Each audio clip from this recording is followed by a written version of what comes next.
d'inaugurer, puisque c'est effectivement le premier rendez-vous du matinal, donc il y a effectivement pas très nombreux, mais les gens vont monter, il y en a encore beaucoup dans le hall. Donc on accueille ce matin David Montambeau. David Montambeau, que je ne me trompe pas sur il est responsable de l'unité pédagogique paysage Agrocampus Ouest Angers.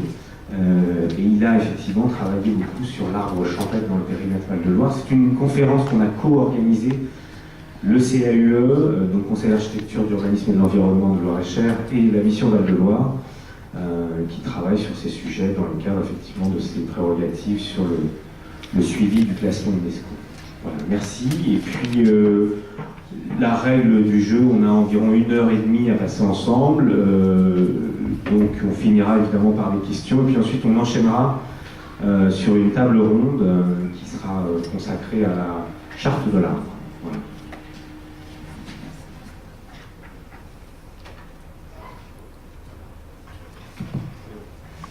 Merci Bruno de m'avoir donné la possibilité d'intervenir ce matin.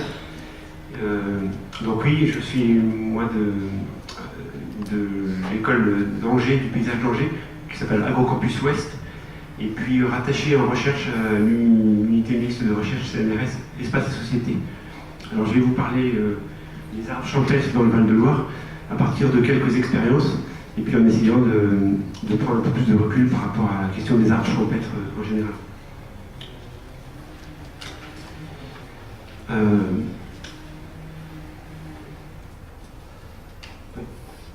Je ne sais plus retrouver parce que c'est pas la même version, mais c'est pas grave. Donc tout d'abord, la question des arbres champêtres, je vais faire cette présentation en 3 parties. La première partie, la nécessité d'étudier les arbres champêtres. Ensuite, on va prendre quelques exemples. Donc je vais m'appuyer sur 4 arbres qui sont très différents finalement. L'amandier, le noyer, le frêne et le peuplier, ou les peupliers, en Val-de-Loire. Et ça va être en deuxième partie, puis on verra en troisième partie comment on peut imaginer aujourd'hui aller plus loin. Donc c'est une approche un peu géohistorique.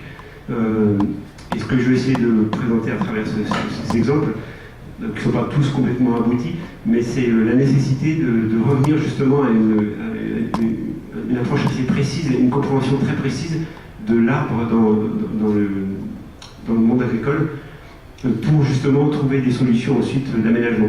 Et j'ai choisi 4 arbres finalement très différents pour bien montrer qu'ils ont chacun une trajectoire très particulière, et que chaque trajectoire a toujours répondu à la fois un milieu particulier, mais surtout des besoins, des usages, des attentes très particulières. Alors tout d'abord, j'ai intitulé cette conférence Arbres champêtres, sachant que le nom n'est pas forcément toujours très évocateur, et on parle parfois de arbre hors forêt. Alors le terme d'arbre hors forêt a été proposé par la FAO en 1995, et avec une définition, les arbres hors forêt, selon la FAO, donc ce sont les arbres sur des terres n'appartenant pas à la catégorie des terres boisées. Alors, quand on a dit ça, on a l'impression qu'on a répondu à la définition, mais en fait c'est compliqué, surtout si on réfléchit à l'échelle mondiale, puisque la notion de surface boisée, elle est assez claire en France du fait qu'on a des catégories de terres qui sont assez simples, mais elle est déjà beaucoup plus compliquée par exemple dans les pays du Sud. Donc si déjà on accepte cette définition, même pour la France, ça veut dire que les arbres hors forêt, ils incluent à la fois les arbres contenus dans les terres agricoles et aussi dans les terres bâties. Alors moi et c'est finalement 2 trajectoires très différentes. Alors il y a une conférence en parallèle ce matin sur les arbres des bords de route. C'est pas tout à fait la même chose, même si ça se croise. Et puis surtout, il y a une catégorie d'arbres, je pense qu'aujourd'hui on étudie peu. On parle de l'arbre en ville, mais il y a aussi l'arbre périurbain qui n'est pas géré collectivement, mais qui en fait progresse énormément aujourd'hui avec l'extension de la ville. On verra quelques chiffres. Donc je ne vais pas parler non plus de ces arbres-là, donc c'est pour ça que je garde le terme arbre champêtre, avec l'idée que c'est une catégorie particulière d'arbres qui ont toujours cohabité avec l'agriculture. Alors c'est un paradoxe, ces arbres champêtres.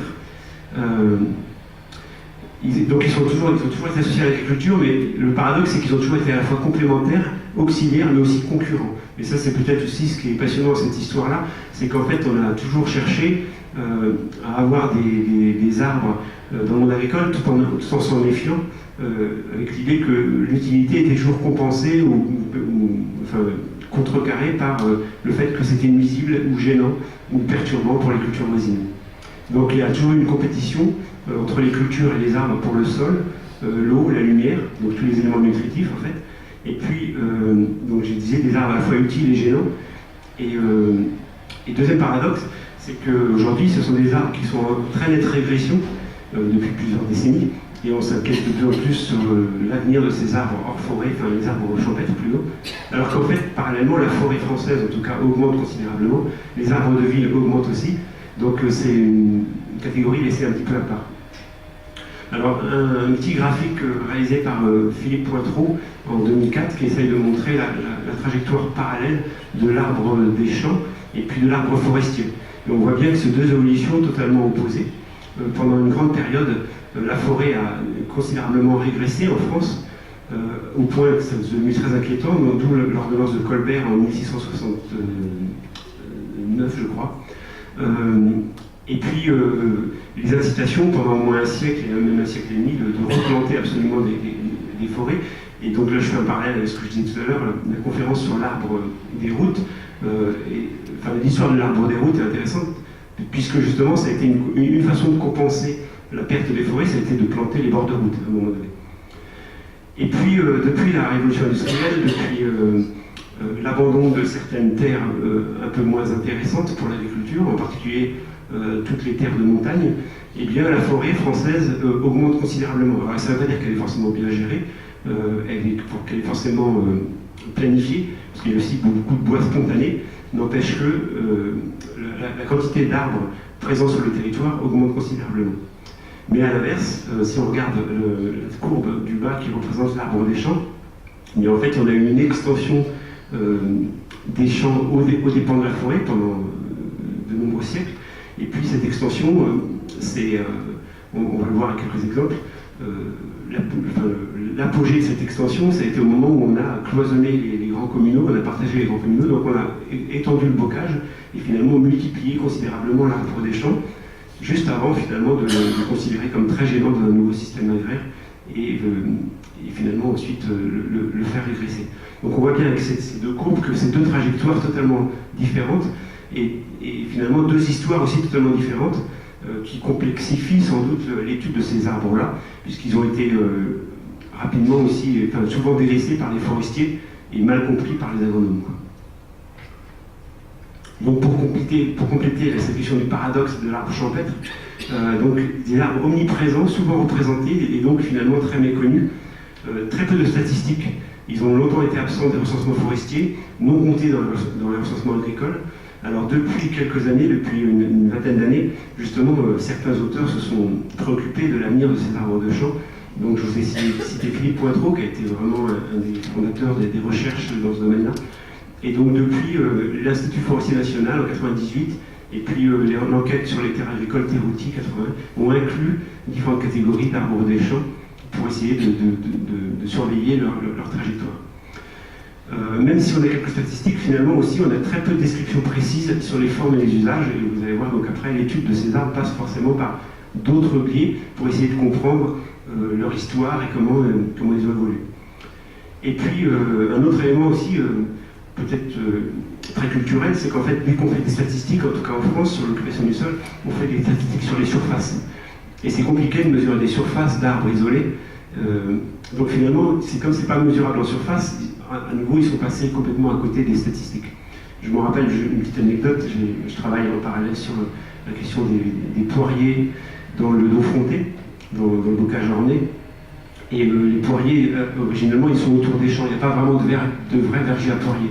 Et quand on a créé l'AOC poirier du dos fronté, l'Institut national des appellations d'origine était très perturbé parce qu'il voulait absolument faire une cartographie des poiriers, des poirets, du verger de poiriers. Et en fait, ils ne savaient pas à partir de combien d'arbres dans un champ on considérait qu'il y avait un verger. Et ils étaient prêts à finalement inciter les gens à regrouper les arbres pour que ce soit plus facile à compter, quoi. Et puis un autre paradoxe, c'est que finalement ces arbres des champs, ils sont aussi aujourd'hui très valorisés. Et on a des arbres remarquables qui sont répertoriés, catalogués, qui ont traversé l'histoire. Et finalement, je dis traverser les siècles en toute discrétion, ils ont traversé l'histoire, mais finalement on connaît très peu, on ne connaît pas grand-chose de cette histoire-là. Alors pour illustrer cette question des statistiques, j'ai repris par exemple les statistiques de Maine-et-Loire en 1845, où on voit différentes catégories. Alors c'est pas les mêmes qu'aujourd'hui, on devine que le monde agricole, enfin les terres agricoles ont évolué, donc on a des catégories qui sont elles-mêmes un peu différentes de ce qu'on a aujourd'hui. Mais pour montrer la difficulté de connaître l'étendue des arbres des champs, il y a trois catégories qui parlent du bois. Il y a ce qu'on appelle les bois efflutés, donc à l'époque ça représente 7,8% du territoire du Maine-et-Loire. Il y a alors, une catégorie qui a disparu depuis, mais c'était très important à l'époque, ce qu'on appelait les oserets. Les luisettes, c'était une forme d'eau de saule qu'on cultivait dans les zones humides, et puis les aulnaies. Alors ça a été compté parce que ça représentait aussi des surfaces. Et puis, alors ce qu'on appelait forêt-domaine, le Maine-et-Loire est un département où il y a très peu de grandes forêts, il n'y a pas de forêt domaniale, donc c'est pour ça que ça présente un taux très faible. Alors par comparaison, je vous disais, la forêt a énormément augmenté depuis, donc plus 70%, si on prend les chiffres récents de 2010 pour l'IFN, donc 95 000 hectares de forêt et de bois et forêt en ce moment en Maine-et-Loire. Alors je disais aussi, donc on a quand même, depuis quelques années, essayé de faire des catégories pour identifier la trajectoire des arbres champêtres. Donc les catégories qui ont été proposées, donc c'est la question c'est les haies, les arbres éparses, les prés vergers, les aliments de route, et on voit à travers les chiffres récents que, bon, c'est pas une surprise, mais il y a une forte diminution de ces arbres-là, à part l'aliment des bords de route, on le voit très nettement. Alors, soit parce qu'il y a des plantations, soit parce que plutôt c'est spontané, finalement, on laisse les arbres pousser le long des routes, et donc c'est la seule catégorie qui augmente dans ces arbres champêtres. Une autre petite étude plus précise, alors j'avais travaillé, je vais vous montrer des exemples sur le territoire parce que là aussi Saumur-Champigny, c'est-à-dire que c'est autour de Saumur, c'est sur 9 communes, et il y avait une question, c'était justement la place des arbres isolés, en particulier des amandiers et des noyers. Et on avait fait un petit travail à l'échelle d'une commune, parce que ce qui était évident, c'est que la commune était devenue périurbaine, donc elle avait perdu pas mal d'arbres dans les champs, mais par contre la périurbanisation s'accompagne de beaucoup de plantations d'arbres, d'arbres des jardins, d'arbres horticoles, d'espèces horticoles, etc. Et donc un petit comptage assez fastidieux à l'échelle d'une commune montre très nettement que finalement le nombre d'arbres augmente entre 1967 et 2002, mais bien sûr le nombre d'arbres des champs diminue, et en particulier dans les vignes, alors qu'en zone urbaine il augmente. Mais ça c'est une autre catégorie qu'on connaît encore très mal et qu'on suit très peu. Et puis un petit graphique en bas, à droite, c'est l'évolution de la surface boisée en Maine-et-Loire, vous voyez avec une courbe. Donc ça aussi, c'est une donnée très claire, la forêt augmente considérablement. Je suis désolé pour les titres, ils étaient tous en majuscules, mais c'est la version qui a remis des minuscules au milieu. C'est pas très grave, on arrive à lire quand même. Autre élément intéressant quand on travaille sur les arbres champêtres, c'est la question de la complexité. Complexité d'abord parce qu'il y a une grande variété d'usages et de formes, et puis ce qui est typique par rapport à l'arbre forestier par exemple, c'est que la plupart de ces arbres, la plus grande majorité, ont plusieurs usages. Donc pour le même arbre, plusieurs usages, ce qui contraint souvent la forme, et puis qui crée une concurrence dans l'exploitation de l'arbre.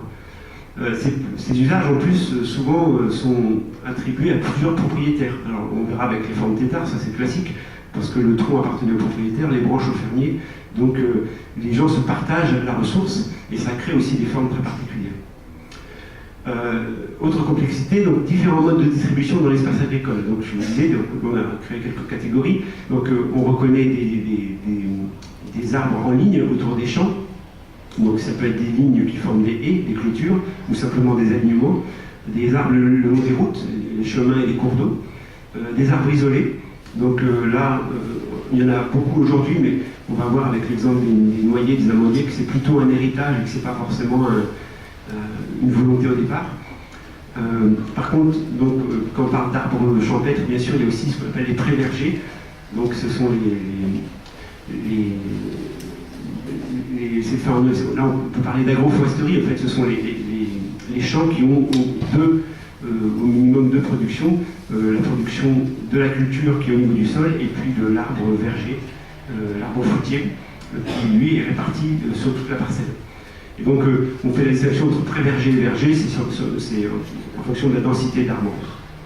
Et puis dans les statistiques nouvelles de l'IFN, donc l'Institut forestier national et de Thirouty, on indique aussi les bosquets. Alors les bosquets, donc on considère qu'un bosquet c'est une forme boisée dont la surface est comprise entre 5 et 50 50 arbres. Pardon.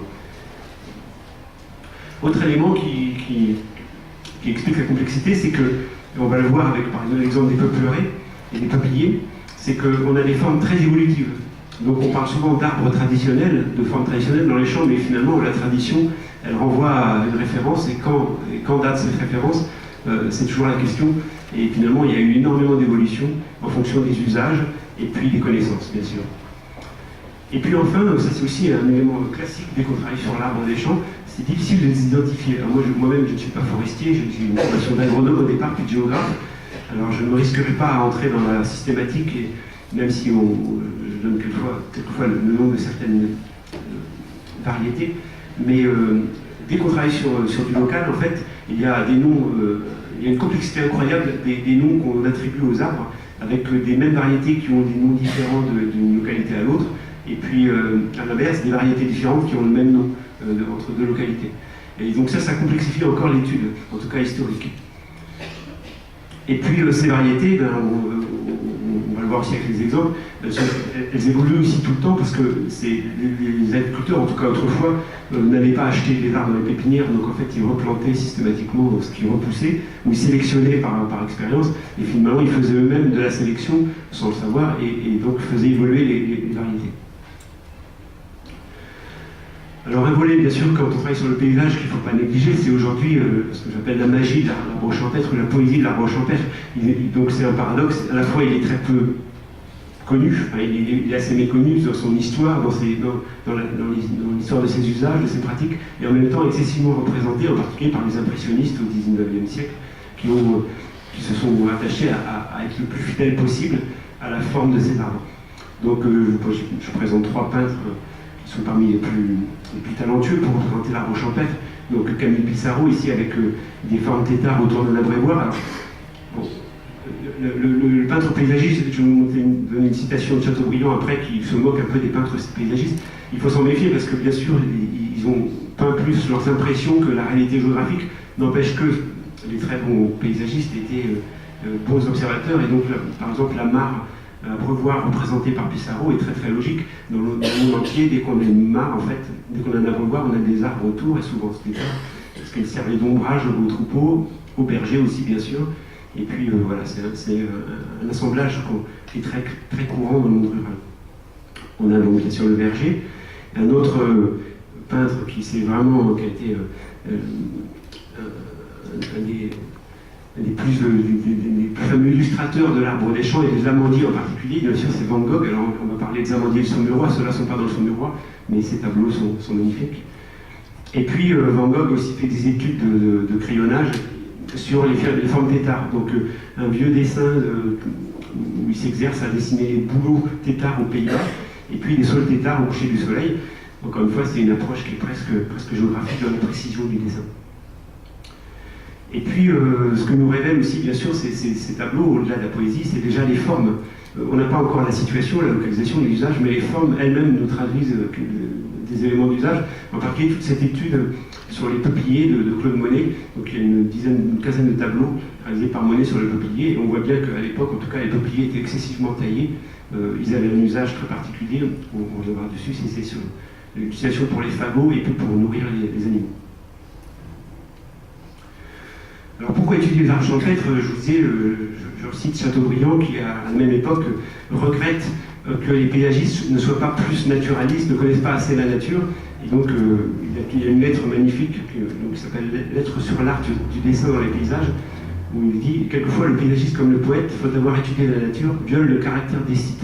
Il place des pins au bord d'un ruisseau et des peupliers sur la montagne. » Puis bon, le texte est plus long que ça. Et à un moment, il dit aussi qu'il met, sans le vouloir, là, les fleurs des jardins dans les haies, etc. Donc, d'où la nécessité de mieux comprendre la nature. Alors lui, quand Chateaubriand dit ça, c'est pour améliorer encore la production de tableaux. Mais aujourd'hui, si on veut mieux gérer l'arbre champêtre, c'est évident qu'il faut bien comprendre sa place dans le paysage en dépassant les premières impressions. On va voir l'exemple avec les noyers et les amandiers. Donc, dépasser les premières impressions, c'est à la fois pour saisir les usages et les contraintes auxquelles ils ont dû s'adapter. Donc, bien comprendre finalement quelles sont encore les contraintes pour le monde agricole, par exemple, lorsqu'on veut replanter des arbres dans cet espace. Comprendre les facteurs qui expliquent leur évolution, et si je parle de l'évolution récente, c'est surtout leur disparition. Et puis aujourd'hui, je terminerai là-dessus, c'est imaginer de nouvelles formes contemporaines répondant aux attentes modernes. Et je pense qu'il ne faut pas du tout avoir peur d'imaginer de nouvelles formes si justement on est convaincu avec l'histoire que ces formes ont été en permanence en évolution. Alors pour étudier ces arts champêtres, je vous disais, très peu de témoignages, pas beaucoup de statistiques, une belle iconographie chez les peintres, mais finalement c'est quand même pas un document facile à étudier sur le plan scientifique. Donc pour étudier cet art champêtre, en tout cas le biais que j'ai pris, moi, c'est de revenir vraiment au sens agronomique de ces arbres. Alors pour retrouver le sens agronomique, eh bien, il n'y a pas d'autre solution que d'aller lire les vieux traités d'agronomie et de foresterie et d'arboriculture. C'est passionnant, surtout la période 19e, c'est une période où en fait l'agronomie a énormément progressé. Il y a eu la révolution agricole en Europe, et cette agronomie elle a progressé mais sans encore connaître la chimie et très peu la mécanisation. Donc finalement elle a progressé par une meilleure connaissance de la nature. Et on a des témoignages vraiment passionnants et très précis sur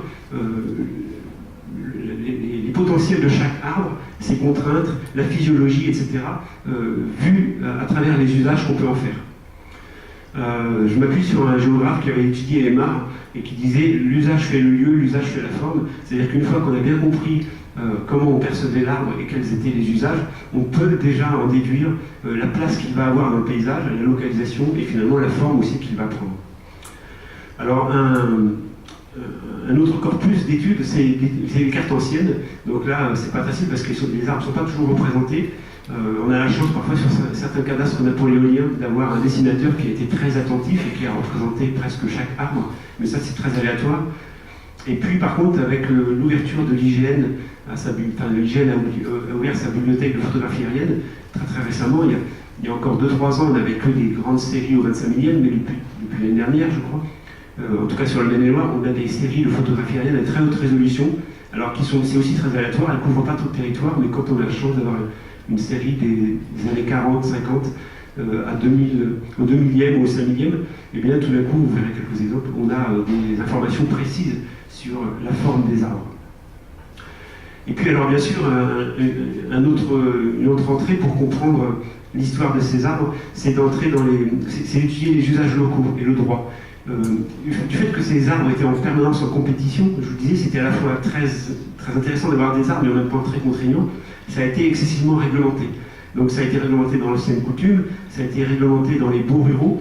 Donc là, vous avez dans toutes les régions ce qu'on appelle les recueils d'usages locaux, donc au début du 19e siècle, et puis ensuite ça a été réitéré au début du 20e siècle. Donc l'idée de faire ces recueils d'usages locaux, c'était de comprendre les pratiques locales pour ensuite écrire le code civil, le code rural, pardon, qui allait justement fixer ces règles à l'échelle nationale. Alors ces usages locaux, en fait, ils sont héritiers du droit coutumier, et puis son droit coutumier, il est lui-même héritier du droit romain, donc finalement il y a une filiation très forte entre tous ces textes, on peut partir même des agronomes romains, Columelle, Caton, etc., qui eux-mêmes avaient pas mal décrit les arbres dans les champs. Et puis, une autre façon d'étudier l'arbre des champs, finalement, c'est d'étudier les vestiges, ce qu'on en a fait, les productions. Donc, ça peut être des objets en bois, je prends l'exemple, j'en parlerai, un arbre oublié, le cormier, dans la vallée de la Loire. On connaît très peu de choses sur le cormier, mais n'empêche qu'il est omniprésent, il est omniprésent dans les pressoirs en bois, la boule de flore, etc. Donc, une fois qu'on a un bois, on peut toujours s'interroger sur finalement quel était l'arbre à l'origine et comment il était cultivé, etc. Et donc on a quelques statistiques sur les fruits vendus, voilà. Et ça permet d'évaluer un peu les densités. Et puis bien sûr, l'étude de terrain reste essentielle pour comprendre les héritages, bien les lire. Alors sachant qu'en même temps, c'est des objets totalement évolutifs, donc dans les héritages, il y a à la fois la logique ancienne et puis bien sûr les logiques plus récentes, souvent d'abandon en particulier, qui se sont superposés. Donc je vais essayer de présenter ça, d'illustrer ça avec 4 arbres, un trajectoire de 4 arbres dans le Val-de-Loire, les noyers, les amandiers, les frênes et les peupliers. Alors je vais aller ça va être assez rapide, mais j'essaierai d'être assez précis sur la description. C'est toujours le but, c'est pas de mieux comprendre forcément la période des 4 arbres, mais c'est bien comprendre la nécessité finalement de faire cet effort si on veut ensuite avoir des plans de gestion qui sont adaptés à chacun. Alors je commence par l'amandier et le noyer. J'avais démarré une étude, c'était plutôt une campagne qui avait aiguisé ma curiosité, c'était en l'an 2000. Il y a une campagne qui avait été lancée par le parc naturel régional, Loire-Anjou-Touraine, qui prévoyait de replanter 1000 noyers dans le Saumurois. Donc il y avait un slogan, c'était 1000 noyers pour l'an 2000, et avec aussi l'idée de replanter des amandiers. Mais surtout, l'idée c'était de dire ces arbres sont emblématiques du Saumurois. Ce qui fait l'emblème du Saumurois, ce sont les arbres isolés au milieu des vignes. Et donc il serait intéressant, c'est dommage, il régresse, il serait intéressant de replanter isolés dans la campagne. Alors en tant qu'agronome, ça me paraissait déjà un peu curieux qu'on ait des arbres isolés comme ça. Et surtout, ça n'a pas si bien marché que ça, et bon, c'est un peu le hasard aussi de la météo. En 2003, il y a eu des plantations, mais c'était une année de sécheresse, et donc il y a pas mal de plantations finalement qui n'ont pas abouti, qui ont desséché, tout simplement parce que planter un arbre au milieu des champs, ça veut dire ensuite aller faire plusieurs kilomètres pour aller l'arroser. C'est pas du tout logique par rapport à l'histoire des paysages agraires. Et en fait, oui, donc il y a beaucoup d'arbres qu'on n'a pas pu arroser, enfin les gens n'ont pas fait des kilomètres avec un broc d'eau pour aller les arroser, et donc ils n'ont pas résisté. Et finalement, c'est à partir de ce moment-là où on a interrogé la pertinence de ce plan de plantation en disant mais est-ce que c'est logique d'aller mettre des arbres comme ça à plusieurs kilomètres des habitations? Est-ce qu'il n'y avait pas d'autre logique autrefois? En tout cas, c'est la question que je me suis posée. Donc 2 arbres isolés aujourd'hui dans le Saumurois, mais la grande question, plutôt emblématique, c'est est-ce qu'ils étaient vraiment isolés autrefois et quelle était la logique de plantation? Alors, je vais commencer par le noyer, parce que finalement ces 2 arbres, vous allez voir, très différents. Les noyers dans le Saumurois, donc je vous disais, l'image un peu emblématique, c'est ces belles silhouettes qui sont isolées dans des paysages très ouverts, paysages viticoles. Et puis, un autre élément important, c'est qu'on sait bien que le Saumurois aussi, puis la vallée de la Loire, avait beaucoup de huileries autrefois, et c'est resté une des spécificités locales. Il y a à Saumur l'huilerie de la Croix Verte, qui continue à produire de l'huile de noix de très grande qualité. Donc c'est aussi un indice qui nous dit qu'il y avait sans doute beaucoup de noyers à une certaine époque. Alors si on fouille un petit peu cette histoire du noyer, donc le noyer qui était présent dans ce mois, enfin dans le monde rural, au départ c'est rarement des variétés sélectionnées, c'était le noyer commun, donc originaire de la Perse, introduit en Europe par les Romains. On pourra aller plus loin sur la description de l'espèce, mais on peut rapidement parler de ses intérêts, de ses usages. Donc le noyer a été réputé pour son bois, bien sûr, pour les ébénistes, surtout pour ses fruits et pour l'huile qu'on pouvait en retirer, et puis aussi l'utilisation de la brune-noix pour la peinture, donc finalement un arbre multi-usage qui a forcément son intérêt lorsqu'on le plante en accompagnement des cultures. Si je reviens à la physiologie de l'arbre, donc un arbre plutôt rustique qui peut s'acclimater jusqu'à 1000 mètres d'altitude, mais par contre qui ne supporte pas les grands froids, donc il va le limiter à une certaine latitude.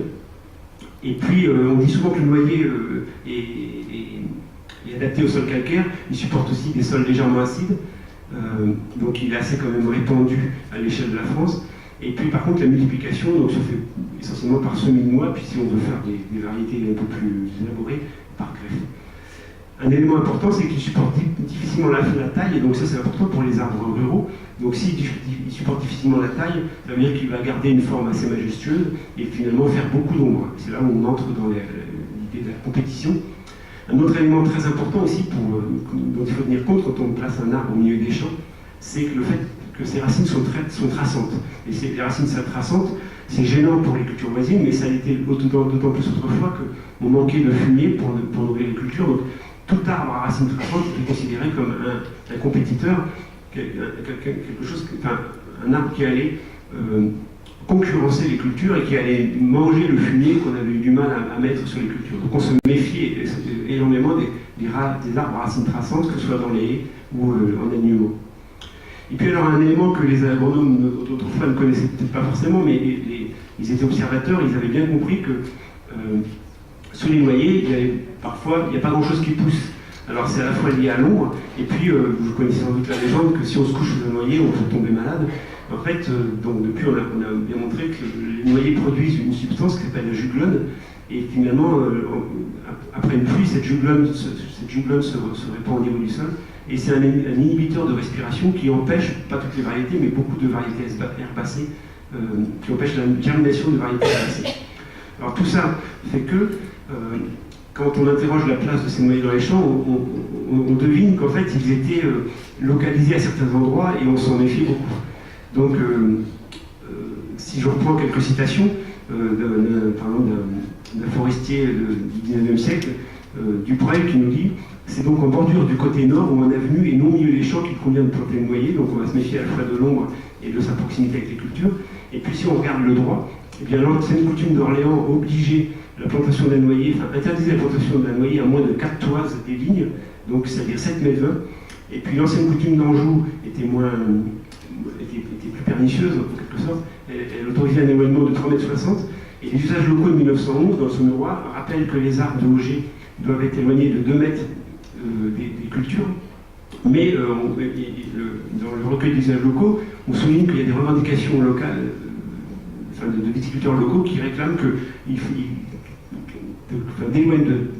d'agrandir cette distance et de la mettre à 3 mètres pour les noyer. Donc on comprend bien que finalement l'arbre au milieu des champs, l'arbre au milieu des vignes, c'est pas très logique, et c'est pas en tout cas comme ça qu'il a sans doute été planté. Alors pour comprendre un peu mieux sa répartition, pour revenir sur des textes d'observateurs donc du XIXe siècle, donc par exemple Charles Giraud en 1862 nous dit qu'il y a beaucoup de noyers en Maine-et-Loire. Il n'y en a pas que dans le Saône-et-Loire, il y en a aussi beaucoup dans le Baugeois. Alors je vais vous lire la citation. Donc il nous dit que le noyer était l'arbre de prédilection, et ses nombreux avantages avaient engagé les propriétaires et les fermiers à en faire de nombreuses plantations, et on observait même beaucoup de gré au corbeau et au pis du soin qu'ils prenaient de semer les noix à travers les champs. Aussi, quelques-uns de ces champs étaient-ils couverts de noyers. Cependant, le jour devait venir où les inconvénients de cet excès se feraient sentir. C'est pourquoi, depuis quelques années, on voit disparaître un grand nombre de ces vieux arbres. Et puis, il se permet un commentaire, il dit peut-être est-il temps qu'on s'arrête de les faire disparaître. Et pour lui, il y a deux raisons. C'est la nécessité de soustraire les moissons aux ombres épaisses et nuisibles des noyers, et puis la valeur toujours croissante du bois noyer qui fait qu'on l'exploite. Et puis un autre observateur dit à peu près la même chose dans le Saône-et-Loire. Si l'on fait attention à la manière dont la plupart de ces arbres se trouvent placés ça et là dans les champs et les vignes, sans avoir été assujettis à aucun ordre, n'est-on pas porté à croire que tous n'ont pas été plantés ainsi par la main de l'homme, et que le concours des oiseaux, et particulièrement des geais et des corneilles, n'est point étranger à cette dissémination. Donc on voit que déjà au XIXe siècle, finalement, la position des noyers dans l'espace est déjà un héritage un peu aléatoire et ne correspond pas forcément à la logique agronomique qui avait décidé au départ de sa plantation. Deuxième exemple, l'amandier. Donc aujourd'hui, il est souvent associé au noyer parce qu'il paraît aussi isolé isolé dans les vignes. Alors à la différence du noyer, on va voir que l'amandier, par contre, lui, c'est vraiment un arbre totalement inféodé à la vigne. C'est pour ça que j'ai appelé ça un compagnon de la vigne. Alors compagnon de la vigne, pourquoi ? D'abord parce qu'il est très sensible au froid. Vous savez que c'est un des arbres qui fleurit le plus tôt.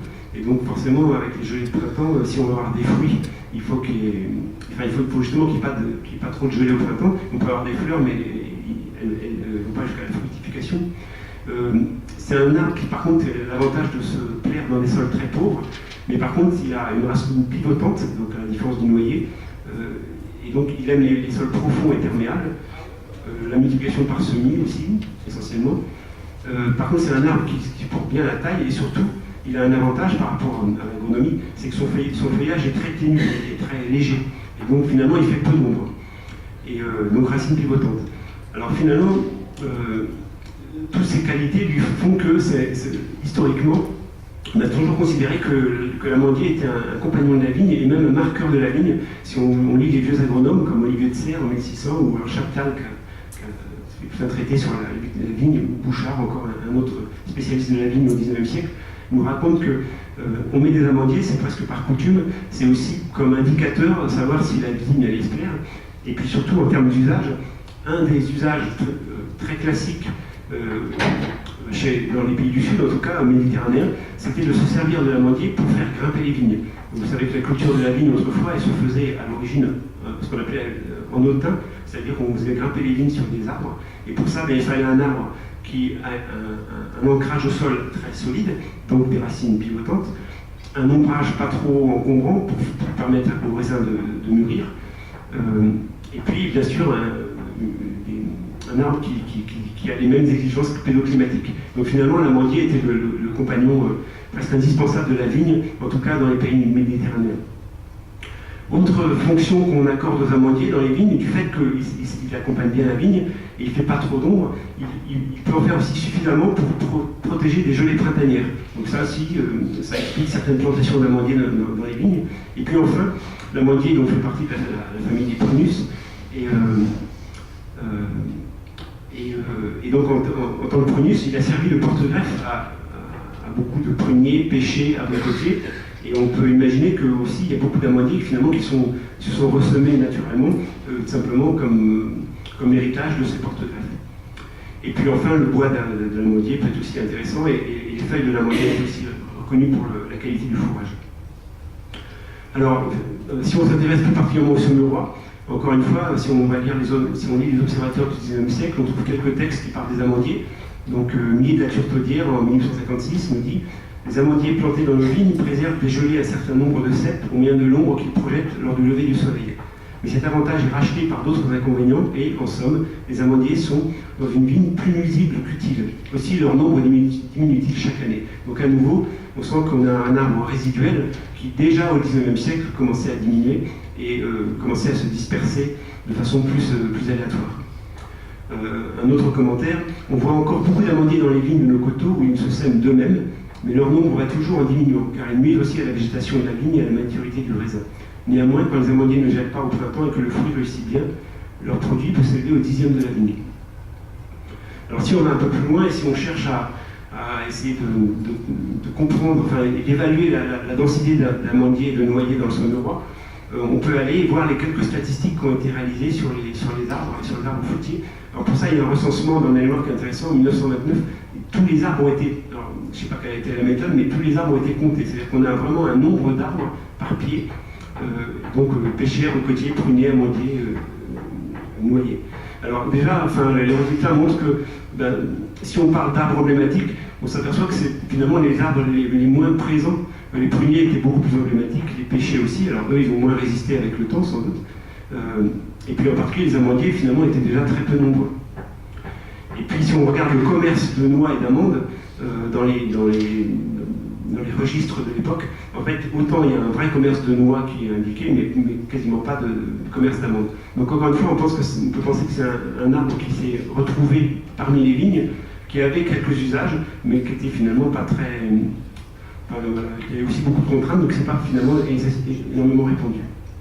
Alors, en étudiant les photos aériennes du début du XXe siècle, on peut mieux comprendre la répartition de ces deux arbres. Voilà une petite photo donc, qui montre bien qu'en fait les noyers étaient, du fait de l'encombrement et de la gêne qu'ils procurent aux cultures, en fait ils étaient surtout placés le long des chemins et des routes, et certains se sont retrouvés ressemés au milieu des champs, et surtout, ce qui est évident, c'est que les champs se sont agrandis depuis. Donc, avec le remembrement, on a sans doute regroupé des parcelles, et c'est comme ça aussi que ces arbres se sont retrouvés au milieu des champs. Par ailleurs, sur cette photo-là, enfin, tout ce que vous voyez en noir, ce ne sont pas des vignes, ce sont des cultures. Et depuis l'AOC, en 1957, en fait, la vigne s'est énormément étendue. Donc finalement, la vigne a occupé la place de culture, et donc finalement a occupé des terres où il y avait des noyers, mais les noyers au départ n'étaient pas dans la vigne. Et puis les amandiers, on trouve quelques petits rangs d'arbres beaucoup plus ténus. Et donc là, on peut juste estimer que ce sont des prunus. Alors est-ce que ce sont des amandiers, des abricotiers, des pêchers C'est difficile on ne peut pas identifier ça sur des photos, mais on devine qu'il y avait aussi une logique de plantation en rang. Donc une cohérence autrefois, mais de plus en plus perdue, dès le XIXe siècle, qui s'était un peu perdue, et aujourd'hui encore plus. Donc encore des photos. Donc c'est très ténu. On voit qu'on a un paysage finalement très très ouvert avec peu d'arbres et les quelques arbres qui sont présents, ils sont surtout présents en ligne, ou soit entre deux parcelles, soit le long des routes. Donc voilà aussi quelques rares photos des paysages agricoles des années 50. Donc ici dans un guide touristique du Saumurois. Et puis ici quelques photographies aériennes. Mais on voit bien à nouveau que c'est un paysage finalement très découvert. Mais comme il est très découvert, les quelques arbres présents ont une importance. Et puis, on repère aussi quelques rangs. Voilà. change complètement d'exemple. Pour prendre un autre arbre des champs, le frêne. Alors le frêne, dans les Pays de la Loire, lui, il est essentiellement inféodé aux prairies, et on peut déjà constater aujourd'hui qu'il y a plusieurs formes. On trouve des frênes totalement isolés au milieu des champs, on trouve des beaux alignements de frênes têtards. Il y a plutôt toujours la forme tétard par contre, ou alors des dispersions qui paraissent plus aléatoires dans certaines prairies. Alors pareil, mon idée c'était de revenir à une compréhension de la répartition des frênes à travers les usages, et puis la particularité du frêne lui-même.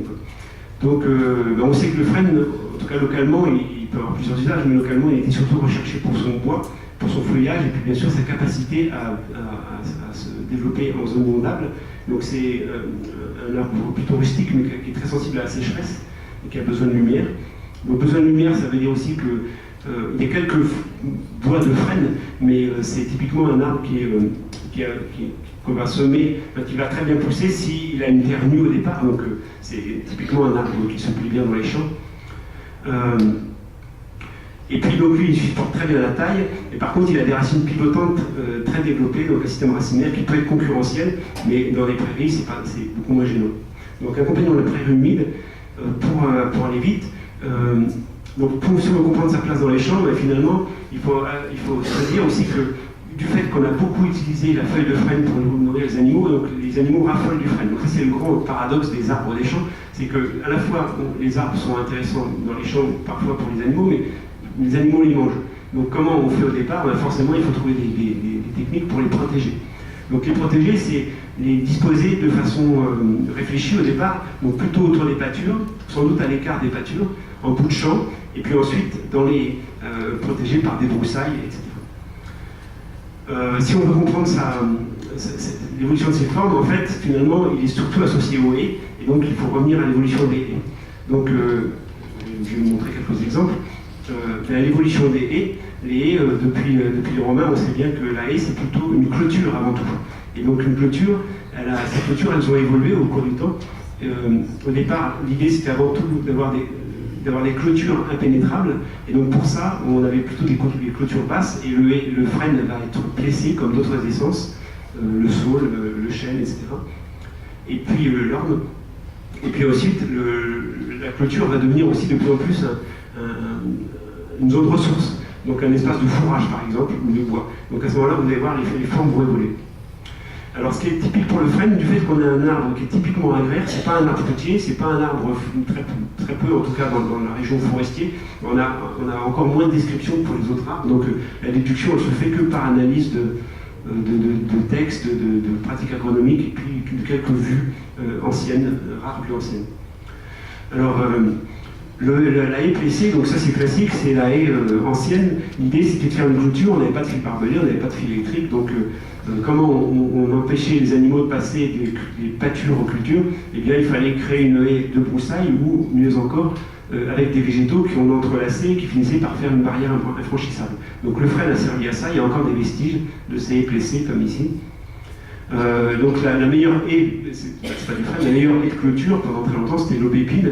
On va retrouver aussi beaucoup de haies d'aubépine qui correspondent à ça. Et dans la baie de la Loire, des haies qui ont complètement disparu et qui sont mentionnées aussi par certains observateurs du 19e, ce qu'ils appellent les treules. Alors ici j'ai trouvé une carte postale ancienne du début du XXe siècle sur les villes de Béluard, où on devine ce qu'étaient les treules, donc des branches de saule fichées dans le sol et qui finissaient par en prendre. Donc on voit bien qu'au départ, en tout cas, on cherche avant tout à faire une clôture, mais pas forcément à produire du fourrage ou du bois.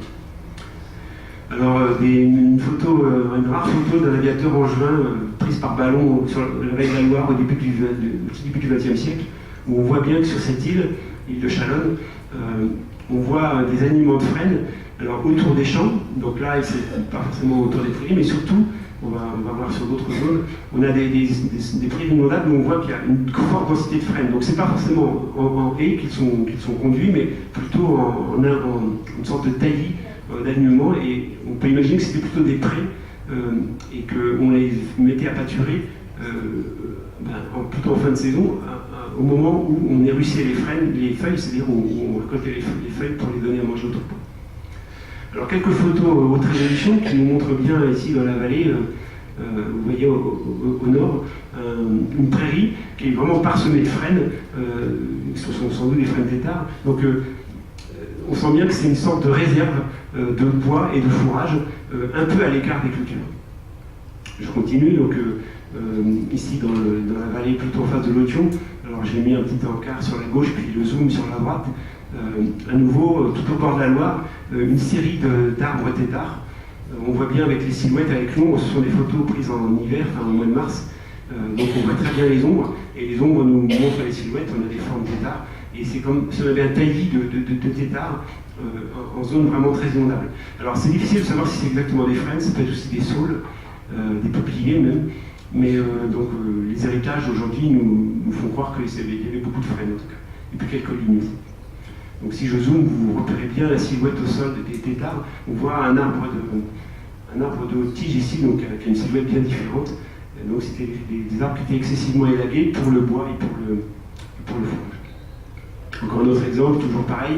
Finalement, on a des prairies assez nues, des alignements perpendiculaires à la Loire qui correspondent à des partages équitables des parcelles, et puis une sorte d'îlot ici, bien isolé du reste, où on a une réserve de frêne. Alors sinon, si on continue sur l'histoire du frêne et de la haie, on sait que dans la vallée de la Loire, finalement, les haies, elles sont très tardives. Elles datent d'une période classique dans l'histoire de l'agriculture, c'est la révolution agricole. Et la révolution agricole, surtout, qui s'est concrétisée localement par le partage des communaux en première moitié du XXe siècle. Donc en fait, sur la carte de l'état-major, ici, en 1840, vous avez des zones bleues. Les zones bleues, ce sont des grands espaces de prairies, dans les zones les plus humides de la vallée, et qui ne sont pas du tout cloisonnées. Et au XIXe siècle, on va créer les communes, et les communes vont avoir besoin d'argent pour construire des mairies, tout simplement, des ponts, remplir leurs caisses, et ils vont vendre les terrains communaux, et c'est à ce moment-là qu'on va cloisonner les prairies, et qu'on va créer un bocage très géométrique. Alors ça, c'est le côté administratif, si on peut dire, mais sur le plan agronomique, le modèle vient des Anglais, où on a eu les enclosures au XVIIIe siècle, où en fait les Anglais ont démontré qu'en partageant les prairies communales en prairies individuelles, eh bien, on augmentait la production, puisqu'en fait chacun devenait responsable de sa parcelle, et finalement l'embocagement est un acte d'intensification de l'agriculture. Alors, c'est pas la haie en elle-même, c'est la clôture qui elle-même permet d'intensifier l'agriculture. Alors ça a donné, sur cette image-là, je ne sais pas si vous voyez bien, des cloisonnements très très géométriques, c'est ce qu'on appelle le bocage mimétique. Donc, je vais faire des zooms, ça va être plus simple. Vous voyez ici, par exemple, dans le Val d'Othion, une zone de culture sans aucun arbre. On peut remarquer aussi qu'autour des fermes, il n'y avait aucun arbre par rapport à ce qu'on a aujourd'hui. Et puis par contre, une zone inondable, là c'est une photo des années 60 en période d'inondation, et en limite de la zone inondable, on a le partage des terres les plus hautes. Et donc le partage très très géométrique, avec ici donc des haies de frênes têtards qui vont se multiplier.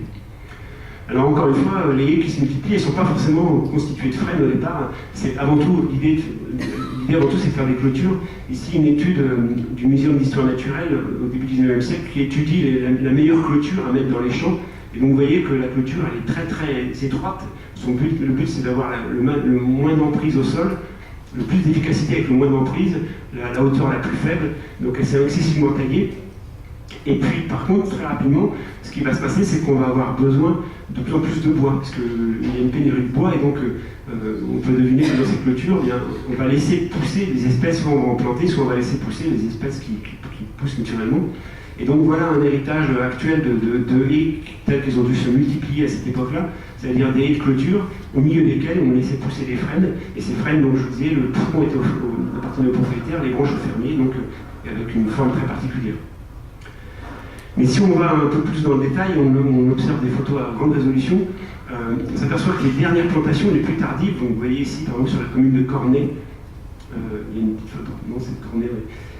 Dans le Maine-et-Loire, il y a eu un embocagement vraiment systématique et très géométrique d'une zone humide.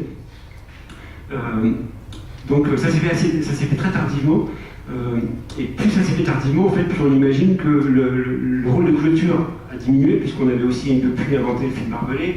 On voit bien sur ces images-là en zoom qu'il y a des fossés qui servent aussi de clôture.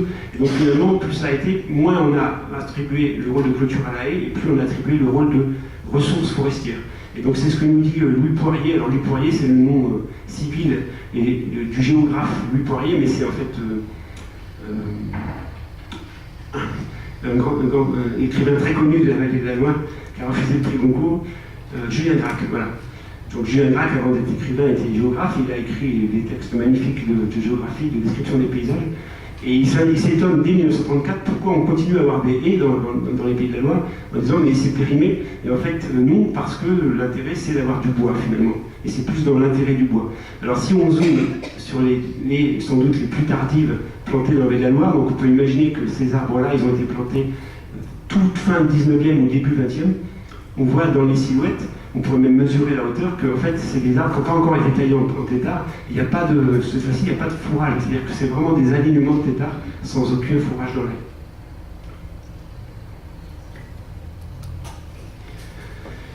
Je vais aller vite sur le dernier exemple. Un exemple plus complexe, c'est l'exemple des peupliers.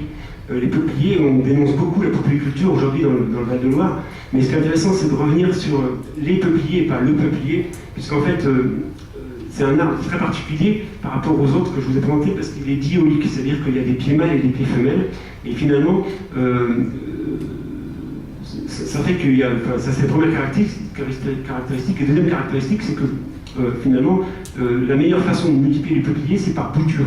Donc finalement, c'est en faisant des clones. Alors on dénonce beaucoup les clones actuels de peupliers, mais il faut imaginer que le clonage du peuplier, finalement, c'est très ancien, ça date du 18e. Dès le début, en fait, on a fiché en terre des branches de peupliers, donc en fait, on a cloné des peupliers. Le peuplier d'Italie qu'on connaît en France, et en fait, ce ne sont que des pieds mâles, et c'est un clone, on n'a que le même clone depuis plusieurs siècles. Alors parmi les peupliers, il y a vraiment plusieurs branches. Donc, si je peux me permettre, il y a les peupliers blancs, les peupliers noirs et les peupliers baumiers. Donc, la plupart des peupliers cultivés sont les peupliers noirs. Et là, vous avez quelqu'un qui a énormément travaillé sur les peupliers noirs indigènes dans la baie de la Loire, le Populus nigra. Donc, c'est Marc Villard, qui lui était vraiment autochtone. Et c'est un des rares peupliers qui s'est vraiment multiplié par semis. Donc, s'il se multiplie par semis, forcément, ça veut dire qu'il y a aussi des hybridations très faciles. Et donc c'est aussi ce qui fait la particularité du peuplier, c'est la faculté de s'hybrider et de créer des hybridations soit volontairement, soit involontairement, et donc finalement une énorme diversité des peupliers et finalement d'usage aussi. Alors les grands peupliers qui poussent aujourd'hui, c'est des hybridations volontaires donc dans la classe des peupliers noirs, entre les peupliers européens et les peupliers américains. Et donc à chaque fois qu'on fait une hybridation, finalement on améliore la variété. Et donc les premiers qui ont été énormément plantés, c'était les blancs du Poitou, avec lesquels on a replanté tout le Marais Poitevin. Et puis aujourd'hui, on a des clones beaucoup plus élaborés, mais c'est toujours dans cette lignée-là. Alors le peuplier, il a deux grandes utilisations, pour le bois et pour les feuillages. Je vais aller vite. Et quelle place dans les champs? Mais en fait, c'est une place qui a énormément évolué au fonction du temps, et surtout, finalement, en fonction aussi des variétés utilisées et cultivées. Au tout départ, en fait, le peuplier, il y a un mémoire du XVIIIe siècle qui est intéressant sur l'introduction du peuplier d'Italie en France. Le peuplier d'Italie a été introduit pour produire du fagot. Alors, il a vite été reconnu comme un beau arbre d'ornement, mais il était excessivement taillé pour produire du fagot et puis des feuilles qu'on donnait à manger aux animaux. Et puis, progressivement, il est devenu intéressant pour son bois, et en particulier donc, le bois du déroulage avec lequel on a fait des allumettes, on fait des boîtes d'emballage, des bourriches d'huile, etc. Donc finalement, des formes très différentes et une évolution évidente dans l'utilisation du peuplier, qui était au départ un compagnon, on va dire, de l'agriculture, et qui est devenu aujourd'hui un vrai concurrent, c'est-à-dire qu'au début, il était vraiment intégré dans les champs, et puis maintenant, il est plutôt à côté et plutôt mis en concurrence. Alors quelques images pour montrer tout ça. Une des rares photos de peuplier du début du XXe siècle qu'on trouve aux archives de la BNF, donc un peuplier photographié en Touraine. On voit très nettement, alors est-ce que c'est un peuplier d'Italie ou un peuplier noir? En tout cas c'est un Populus nigra. On voit bien, comme le représentait Claude Monet sur ses tableaux, qu'ils sont élagués jusqu'à la cime, à la fois sans doute pour le fagot et aussi pour récupérer les feuilles. Si on veut bien comprendre la place du peuplier dans les champs, on peut se référer à Balzac. Dans Eugénie Grandet, il y a tout un dialogue entre Cruchot et puis Grandet, où en fait il explique qu'il a planté des peupliers autour de sa prairie, et finalement c'est une aberration, en tout cas à l'époque, parce qu'il a fait son compte, et que chaque peuplier lui a grignoté un peu de foin, et en comptant au bout de 20 ans de ballots de foin perdus, il dit qu'il est perdant. Mais en fait, dans le contexte agricole qui a évolué, on devine que progressivement le peuplier va reprendre de la place et finalement c'est lui qui va devenir gagnant dans la compétition avec la production d'herbe. Alors cette compétition, bien, elle apparaît très tôt dès que l'exode rural se fait sentir et que les terres les plus ingrates sont abandonnées. Et donc là encore, Louis Poirier nous signale dès 1934 dans la vallée de la Loire que les terres les plus ingrates sont plantées en peuplier. Et on voit ça sur des vieilles photos. Aussi en 1948, on voit qu'il y a une prairie, c'est dans la zone très humide, qui commence à être plantée progressivement. C'est amusant de voir qu'on a planté une première génération, puis une deuxième, puis une troisième. On grignote comme ça. Au début, on a les peupliers plutôt autour des champs, puis progressivement, on va créer une vraie parcelle. Alors c'est amusant aussi de voir la silhouette qui évolue. Au début, autour des champs, on a des peupliers type peuplier noir ou peuplier d'Italie élagués jusqu'à la cime. Donc avec une silhouette, on voit bien qu'on ne produit pas du bois vraiment de déroulage. Et puis avec des silhouettes de plus en plus modernes, où cette fois-ci, on va vraiment créer un tronc pour créer du bois. Donc si je fais un zoom, je vais directement cette photo-là, et bien sur la même photo, sur la même zone dans les années 40, on voit trois formes de peupleraies. Une peuplerée en parcelle avec plutôt les formes anciennes, une peuplerée très moderne, donc cette fois-ci pour produire du bois, et puis des peupliers en alignement, donc dans la tradition des alignements peupliers plutôt anciens.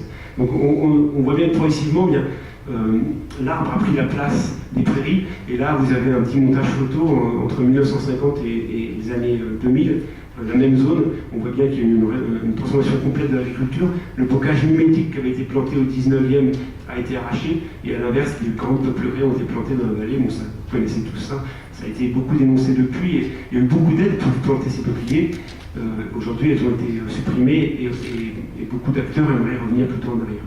Justement parce qu'on est peut-être plus dans une logique forestière maintenant, et plus dans une logique agricole.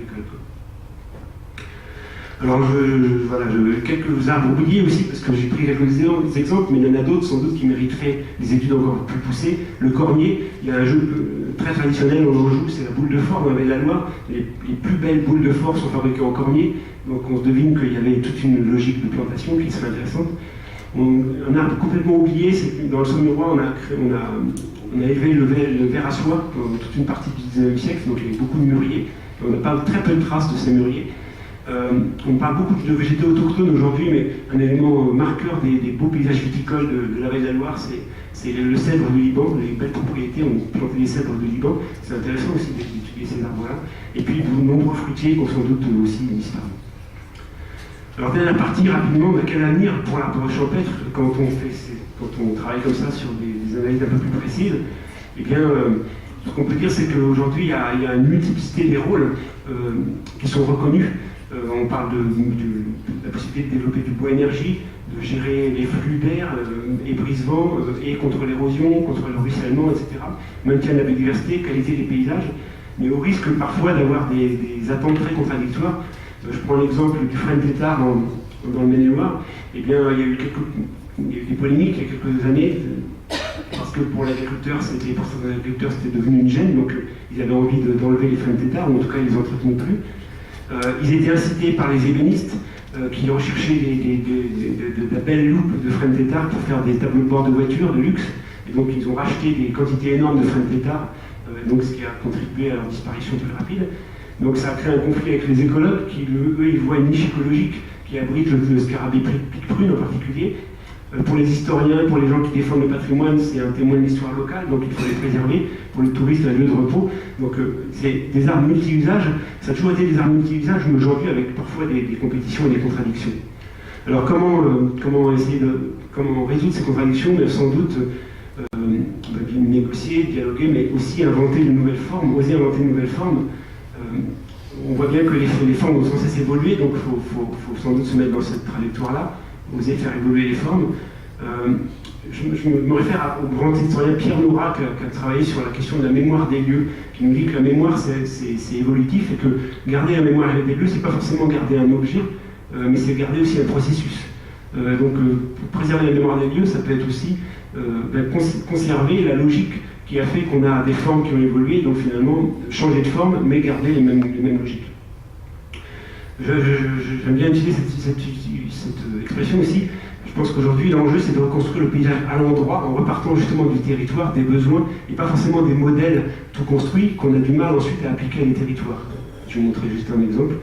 Et puis, bien sûr, prévoir une gestion concertée de la ressource. Je travaille sur le bocage normand en ce moment, et on a beaucoup développé, on a beaucoup incité le bois énergie, puis on s'aperçoit qu'en ce moment, on est allé trop vite, il n'y a pas de plan de gestion, et il y a des grandes firmes qui sont installées sur le créneau, et qui en fait sont en train de surexploiter la ressource, donc finalement, ce qui devait aider à la préservation du bocage contribue à sa disparition encore plus rapide. Alors quand je parlais de modèle, vous savez que depuis les années 80, on a essayé de replanter des haies. Donc quelqu'un qui a été pionnier, c'est Dominique Soltner, qui avait écrit ses ouvrages, L'arbre et la haie. Mais à travers ses ouvrages, c'était pas son but, mais il a créé des modèles. Le modèle de la haie idéale.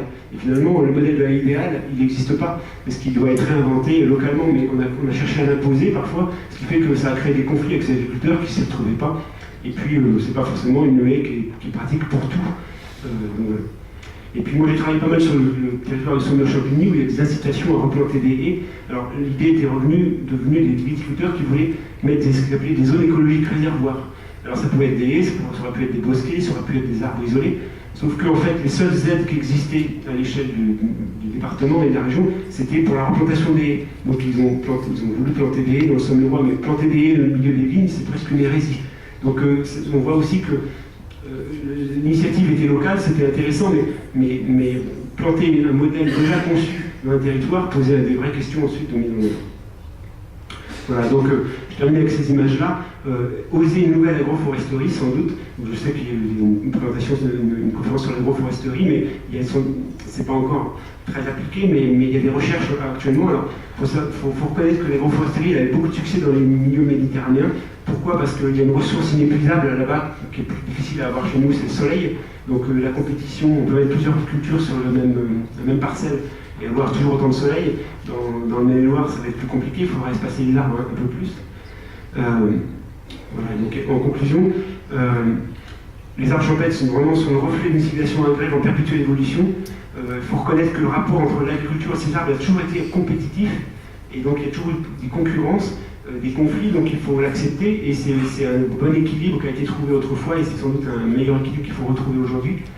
Un autre élément qui me semble important, c'est que chaque arbre a une histoire singulière, et il me semble important de revenir à cette histoire singulière et ne pas parler des arbres comme ça dans les champs d'une façon générale, parce qu'ils n'ont pas du tout les mêmes usages, les mêmes caractéristiques, adaptation au milieu, etc. Et je prêche un peu pour ma paroisse, je pense que pour arriver à replanter les arbres dans l'espace rural, eh bien, il est important de bien comprendre leur trajectoire, malgré la difficulté qu'on peut avoir à avoir des données sur ce point-là. Et puis, donc, ça veut dire qu'il manque sans doute encore beaucoup de connaissances sur ces arbres champêtres pour aller plus loin.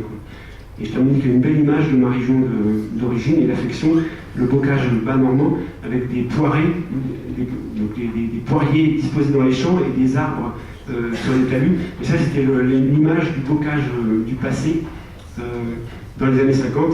Donc, bien sûr, il y a beaucoup d'arbres qui ont disparu, mais on parlait de forêt. Les observateurs considéraient qu'on avait carrément affaire à une forêt, alors qu'en fait, ce ne sont que des arbres des champs, et c'est là où on voit la difficulté de prendre en compte cet arbre-là qui est délaissé par les forestiers. On n'est pas dans une forêt, on est juste dans un paysage agraire excessivement complanté. Voilà. Merci de votre attention.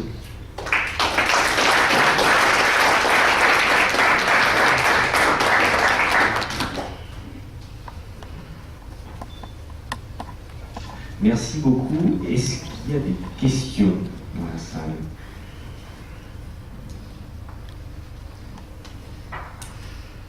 Je vais commencer alors, puisque j'avais une question, puisqu'il n'est pas, il n'appartient pas à la forêt, effectivement, il n'appartient pas tellement à l'arbre urbain du tram planté qu'on connaît.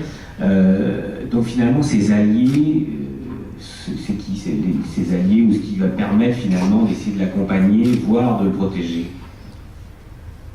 Je pense qu'aujourd'hui, ces alliés, c'est surtout ça part par là. Je pense que dans le paysage, tout commence par des émotions, en fait.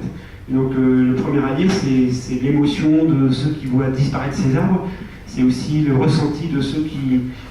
quand on voit, je prends cette image-là qui est typique, en fait, cette forêt agricole, je ne sais pas comment l'appeler, elle s'est construite aux dépens de la forêt. Donc, là aussi, je reviens sur la question de l'arbre et de la haie brise-vent. Très sincèrement, je ne pense pas que quand on a planté ces arbres, on a pensé à briser le vent. Parce qu'en fait, quand on grignotait la forêt, c'est pas quelque chose qu'on ressentait. Par contre, quand on les a enlevés, bien sûr, quand on vit dans ces espaces-là, on ressent toutes les conséquences de l'arrachage de ces arbres.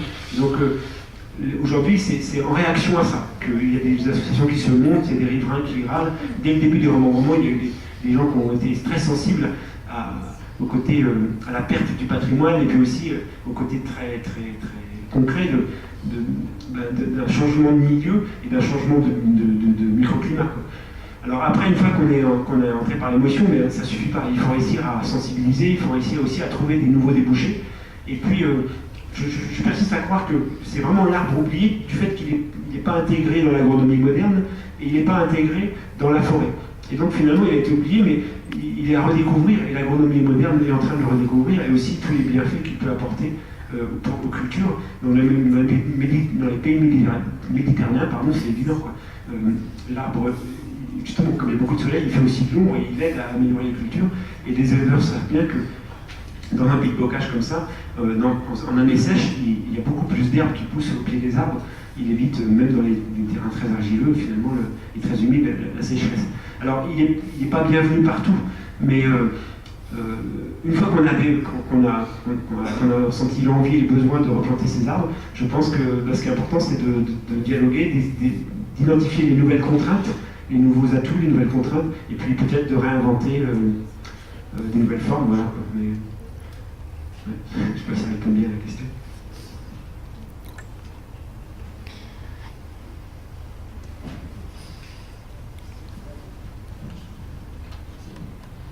Bonjour, merci pour votre intervention.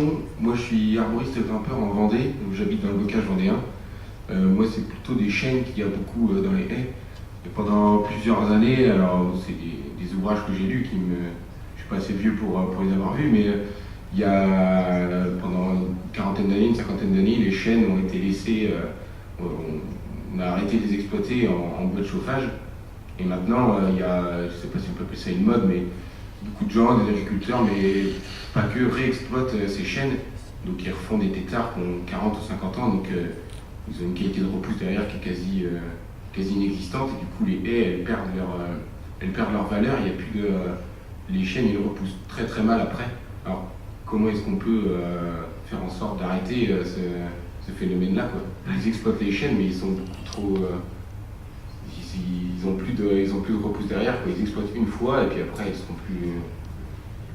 Voilà, c'est trop tard, quoi. Est-ce qu'il n'y aurait pas une sensibilisation à faire auprès des villes, des communes, Ouais, là ça touche à un point que je trouve passionnant, c'est que dans l'histoire agronomique ancienne aussi, les gens, je ne sais pas s'ils connaissaient toute la physiologie de l'arbre, n'empêche que, pour des raisons pratiques, les périodes de taille des arbres têtards étaient excessivement réglementées. Donc par exemple, en Anjou, pour un arbre à bois dur, c'était tous les 7 ans, chêne, frêne en particulier, et pour un arbre à bois tendre, plutôt qui pousse plus vite, comme les saules, le peuplier, c'était tous les 5 ans. Et ça faisait que finalement, alors, c'était pas trop fréquent, et en même temps, c'était pas non plus trop tardif. Certains ont expliqué ça en termes de quantité et d'équilibre de sève, c'est-à-dire que quand on est là avec les arbres, il ne faut pas il y a une tradition qu'on peut trouver dans certaines régions, c'était de laisser ce qu'on appelait un tire-sève. C'est-à-dire qu'en fait, bon, on ne sait pas s'il y a beaucoup d'efficacité, mais en tout cas on y croyait, c'était ne pas épuiser complètement l'arbre en coupant les branches. Alors le problème actuel, c'est qu'on a envie de redécouvrir l'arbre tétard, et on est là avec des arbres qui ont poussé pendant des dizaines d'années, et cette fois-ci, bien, en coupant les branches, finalement on enlève toute la ressource de l'arbre, et on les fait crever, quoi.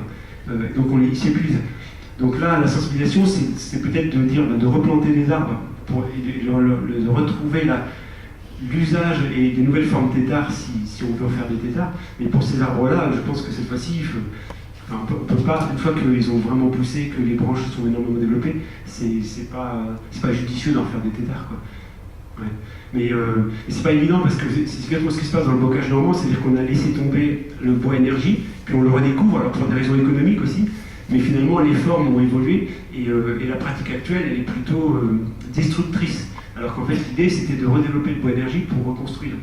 Alors peut-être que c'est une phase aussi par laquelle il faut passer, mais l'essentiel c'est de repenser des plantations et peut-être aussi de repenser en fonction des outils modernes.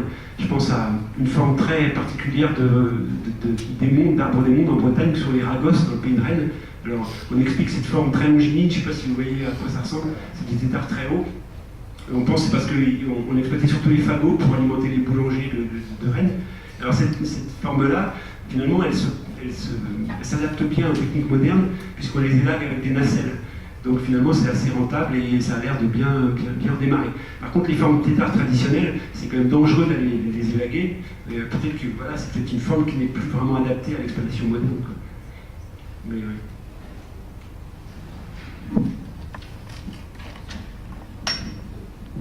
Bonjour, moi je voulais juste souligner aussi, dans la même voie que l'auditeur précédent, je pense qu'il y a une vraie perte de savoir-faire de par le fait qu'il faut qu'on aille vite aujourd'hui.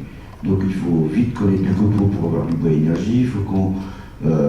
donc par exemple, un outil qui a vraiment détruit et qui continue à détruire parce que les agriculteurs sont apparemment... enfin, leurs surfaces agricoles sont estimées par photosatellite. Donc ils sont tous en train de détruire leurs haies pour avoir des surfaces cultivables visibles du ciel le plus grand possible. Donc ils passent un outil qui devrait rester au sol et absolument pas sur les arbres, qui est les pareuses. La DDE, ou l'ancienne DDE, pardon, excusez-moi, fait la même chose sur les arbres de route, si bien qu'on trouve de plus en plus d'arbres qui sont écorcés au niveau du tronc. Et en fait, si le tronc il est abîmé, l'arbre il n'a aucune viabilité, quoi. Donc il est vrai qu'à la campagne avant, on avait des vieux arbres têtards dans lesquels on mettait le feu parce qu'ils étaient creux et qui permettaient de les garder encore un peu plus longtemps, et on avait des exploitations de baux en 10 ans. Mais je pense que tant qu'on ne sera pas séiste et qu'on ne mettra pas de l'énergie, nous, à reformer les gens, à savoir entretenir un arbre et planter un arbre. Vous disiez tout à l'heure que beaucoup d'arbres étaient plantés par les oiseaux. Aujourd'hui, on est en train de replanter des haies qui sont des haies de paysages urbains et qui n'ont plus rien à voir avec les essences anciennes. Et c'est, dans mon patelin d'enfance, c'est ce que je vois, c'est une aberration, quoi. On met des essences paysagères, donc c'est peut-être joli, mais ça ne correspond pas du tout à un besoin campagnard, quoi. Dans votre intervention, il y a plusieurs choses. Il y a un point sur quand je dis un besoin de connaissance. Dans ce besoin de connaissance, je pense qu'il y a, en tout cas pour les gens qui travaillent sur le paysage, pour les paysagistes, c'est essentiel, c'est la question des représentations. Et ça, c'est très important parce que c'est elle qui crée à la fois les attachements ou pas à l'arbre et puis aussi les modèles. Donc aujourd'hui, en effet, on a des sortes de modèles de paysages, de haies champêtres, comme on appelle ça, qui sont vendus kit en main chez les pépiniéristes, alors qui correspondent à une haie décorative. Donc c'est, je reprends Chateaubriand, c'est la haie du paysagiste peintre, mais c'est pas la haie qui va avoir une fonction dans l'espace rural. En tout cas, elle peut avoir une fonction à côté des habitations. Certaines ont des essences qui sont adaptées à la chasse, par exemple, les chasseurs plantent des haies pour attirer les oiseaux ou le gibier. Mais par contre, si on veut produire du bois, c'est pas là qu'il faut produire, donc il faut réinventer des modèles qui vont correspondre à d'autres choses. Et puis un autre élément que vous citiez, c'est la question de la technique.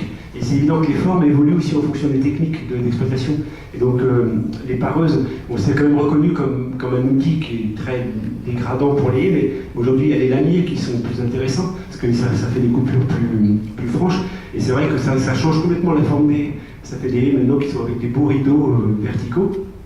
Et ça, je pense qu'il faut l'accepter parce que le lamier, si on considère que c'est un outil finalement qui n'imprime pas l'arbre, c'est quand même un outil d'avenir, dans le sens où ça demande beaucoup moins d'efforts à l'agriculteur, économiquement, c'est intéressant. Voilà. Et puis, par contre, la grande question, c'est, si je reviens au bois énergie, il y a deux formes de bois énergie, il y a le bois bûche et puis il y a le bois déchiqueté. Et c'est là où il faut bien réfléchir à la ressource, à la forme de l'arbre qu'on veut avoir et puis à la gestion de la ressource. Le bois bûche, c'est plutôt une forme traditionnelle qui va permettre de faire perdurer les arbres et certaines formes peut-être traditionnelles. Le bois déchiqueté, en fait, on déchique tout. On déchique même des gros troncs, des arbres qui servent autrefois à faire du bois d'œuvre plutôt. Et ça pose plus question. Et en particulier quand il y a des grandes... on va se demander, là, il y a l'entreprise Lactalis qui a décidé de faire une chaufferie au bois. Au départ, ça a été plutôt encouragé, applaudi. mais c'est une entreprise tellement grande qu'en fait, elle a acheté toute la ressource d'une seule commune et elle a tout coupé en rien de temps. Donc là ça pose question sur les... ça montre qu'il faut imaginer dès le début, dès aujourd'hui, des plans de gestion à long terme. Mais voilà, mais je pense que c'est vraiment une question de dialogue, et faire des haies décoratives, c'est bien pour certains usages, mais il y a aussi d'autres usages, et il faut à ce moment-là avoir d'autres modèles. Merci. On va s'arrêter là. Merci encore, David, pour l'intervention. Et puis finalement, c'était la question enchaîne très bien sur la suite, puisqu'on va voir à travers la notion de charte de l'arbre comment les collectivités s'emparent du sujet et à la fois sensibilisent et en même temps mettent en place des actions concrètes de protection des arbres. Voilà. Donc l'histoire continue. On va simplement faire une petite pause de 5 minutes, le temps d'organiser la table ronde, et puis on continue. Dans l'autre bâtiment INSA, vous avez une table ronde sur la sensibilisation aussi.